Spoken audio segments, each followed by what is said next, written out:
People पेड़ के सभी साथियों को हरे कृष्णा।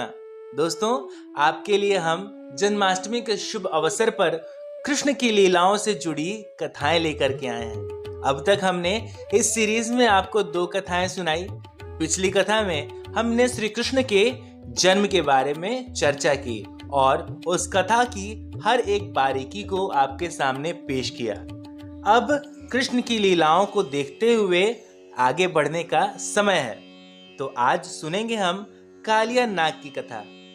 तो विलंब किस बात की, ज्यादा देर न करते हुए बढ़ते हैं कथा की ओर। लेकिन उससे पहले आपसे निवेदन है कि अगर आपने अब तक अपने इस चैनल को सब्सक्राइब नहीं किया तो यह काम सबसे पहले कर लें, क्योंकि आप जानते हैं आपके सहारे के बिना हमारा एक कदम चलना भी मुश्किल हो जाता है। इस कथा की शुरुआत होती है यमुना नदी से। कालिया नाग एक बहुत ही विशाल नाग था जो कि यमुना नदी में रहता था। द्वापर युग में उसने पूरे गोकुल में अपना डर बनाकर रखा था। एक बार की बात है जब श्री कृष्ण अपने सखाओं के साथ यमुना नदी के तट पर गेंद से खेल रहे थे। खेलते खेलते उनकी गेंद यमुना में जा गिरी। उस गेंद को निकालने के लिए जब कान्हा नदी में जाने लगे तभी उनके साथियों ने उन्हें रोकने की कोशिश की। इसी नदी में कालिया नाग रहता था। सभी कहने लगे उस नदी में जाना कृष्ण के लिए सुरक्षित नहीं है, लेकिन कृष्ण कहाँ मानने वाले थे। कृष्ण जी ने उनकी एक बात न सुनी और नदी में कूद पड़े। जब भगवान श्री कृष्ण सरोवर में गए तब उनका युद्ध कालिया नाग से हुआ। इस बारे में जब माता यशोदा और समस्त गांव वासियों को पता चला तब वे सब बहुत घबरा गए और यमुना तट पर जा पहुंचे। जहां अन्य गांव वालों के मुख से कान्हा कान्हा की पुकार सुनकर माता यशोदा और भयभीत हो गई। काफी देर तक पानी में कोई हलचल न हुई, लेकिन लंबे समय के बाद जब श्री कृष्ण यमुना से बाहर निकले तो वे कालिया नाग के सिर पर विराजमान थे। यह दृश्य देखकर सभी गोकुलवासी प्रफुल्लित हो गए।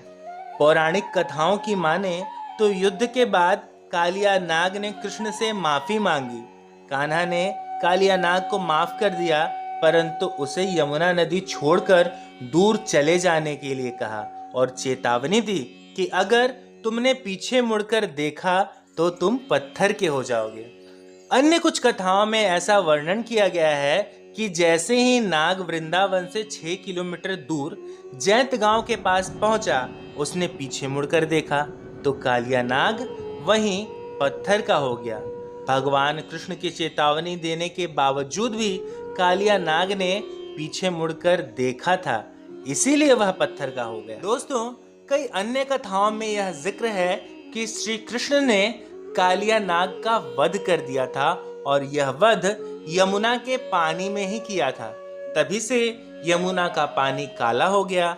इतना ही नहीं, अगर आज पूरे ब्रिज के पानी की बात करें तो वहां का पानी काफी खारा होता है। कहते यह भी हैं कि यहाँ का पानी कालिया नाग के रक्त के कारण ही खारा होता है। अब यह कौन जानता है कि क्या कालिया नाग का वध हुआ था या फिर वो पत्थर का बन गया। हम तो बस इतना जानते हैं कि हरि अनंत हरि कथा अनंता, कहाँ ही सुनहि बहुविधि सब संता। दोस्तों, यह कहानी आपको कैसी लगी? यदि आपके पास भी इस कथा को लेकर कोई तथ्य है तो उसे कमेंट बॉक्स में हमसे साझा करें। कथा अगर अच्छी लगी हो तो इसे अपने परिवार और दोस्तों के बीच साझा करें। यह प्रयास अगर आपको सराहनीय लग रहा है और आप इसमें हिस्सा लेना चाहते हैं या फिर भागीदार बनना चाहते हैं तो स्क्रीन पर दिए गए नंबर पर अपना आर्थिक सहयोग हम तक भेज सकते हैं, ताकि हम और भी बढ़ चढ़कर इस कार्य में आगे बढ़ें। अगले वीडियो तक के लिए हमारे सभी साथियों को राधे राधे, हरे कृष्णा।